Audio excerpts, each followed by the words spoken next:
How's everyone doing tonight? Appreciate it.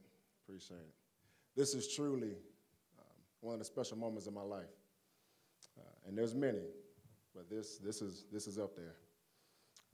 First, I'd like to thank God for being ahead of my life and for blessing me with the gifts to play a kid's game at a high level. I'd like to thank my family, my mother and my sister, the two biggest cheerleaders I had in high school and in college. I could not start a game unless I looked in the stands and saw one of their faces. And I got a little nod and let me know it's time to get it on. That was my mother and my sister.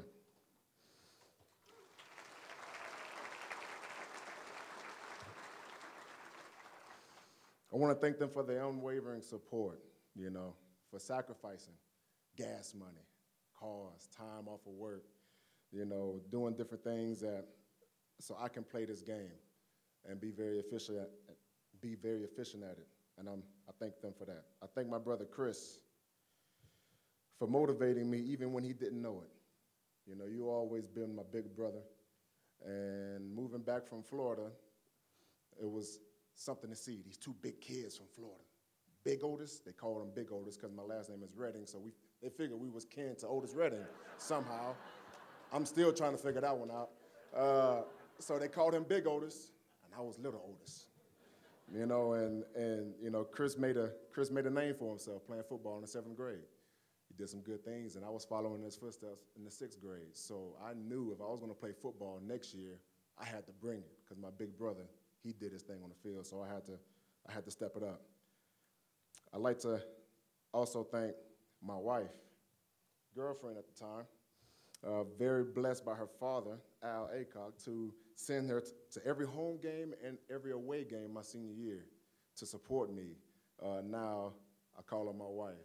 And, I thank her for her support and made my senior year very memorable. And I think I'm still on a payment plan from Al, trying to pay him back from all those trips, flying my girlfriend out.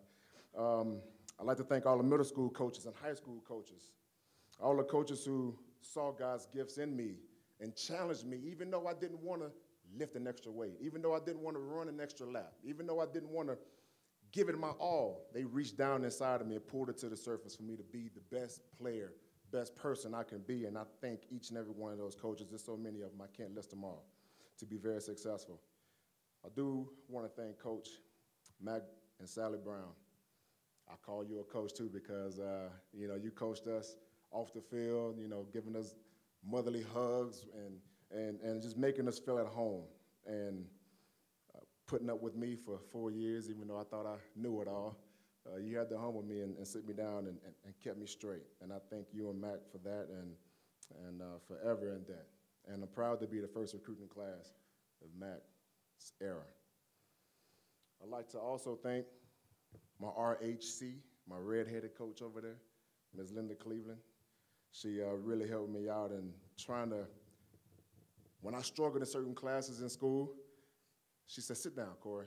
Now, what you know, football, right? And I know school, so I'm going to teach you school like you know football. So that's how I learned to get through a couple of my classes and pass with eligibility so I can continue to play. Miss Jean Bryant and everybody in the academic department, the strength team, Mac, Ken, all them boys over there, man, that taught me HAW. I'm going to try to keep it clean, but you know what that is, and all my boys know what that is as well. The training room, the equipment, everybody who had a hand on molding me at the University of Texas, I really appreciate you guys. To the Longhorn Hall of Honor and Council and the committee for voting me in, I thank you. To my brothers for life, my ex-teammates, you've already seen 2 of them tonight, Sid and Casey. But it's a number of them in the crowd that I've seen tonight that I'm so proud to call you guys my brothers. And I can say all your names, but I just want you guys to stand up, man. Please, just do it for me one time. Stand up, guys. Everyone who was a teammate of mine at UT.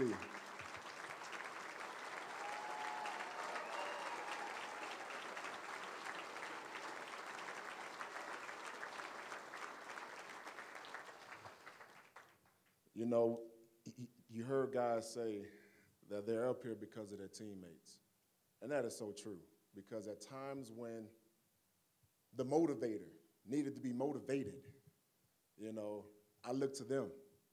In the off season, in the training room, in the summer hot days on the field, we pushing that doggone sled and dogs standing on that bad boy. And I don't want to give it my all, but I had to, and running a 1,000-yard shuttle and then dropping the weight vest off and then getting on the line and doing 300-yard shuttles. Y'all boys pushed me, man. Days I didn't want to do it, but if I saw Casey Hampton run across that line, I know I had to give my all and run across that line as well, you know. And so, man, bro, y'all don't know, man. I'm forever in debt to you guys, man. And I think to this day, dog, I think them summer workouts kind of took 5 years off my life, but it was well worth it, bro. It was well worth it. You know, I'm going to keep it quick. I'm going to keep it quick, and I'm going to keep it short and sweet, but I want you guys to know something about me, and I want to challenge you guys to do something. I'm the person and the way I am because I had a foundation laid in me when I was a little kid, and that's having God first in my life. I used to sleep underneath the choir. I used to sleep underneath the choir pulpit in church while my mother and my sister sang in the choir. I used to sleep under the pew when I was a little kid. And I mean, I lived in the church. I mean, from Monday to Saturday night, we was in that bad boy Powerhouse Church of God in Christ. 9118 Hirsch Road, founder, Pastor Robert J. Anderson. Phone number, I can go on and on because I heard it every day. But having him first in my life is everything, and it taught me how to serve.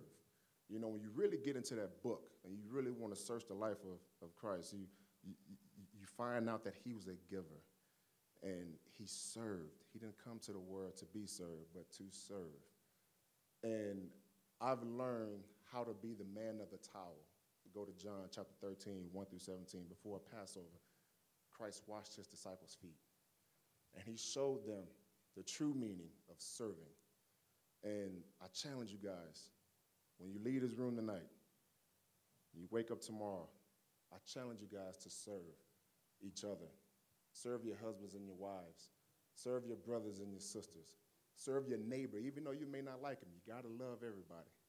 All right? You got to love them. May not like them, but you got to love them. You can love them from a distance, but you still love them. Serve. Serve. Go up and beyond, you know? And I challenge everyone to be the man or the woman of the towel.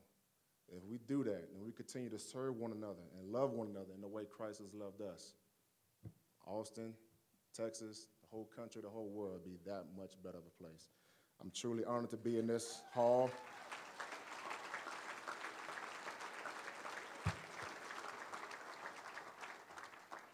Truly honored. Thank you.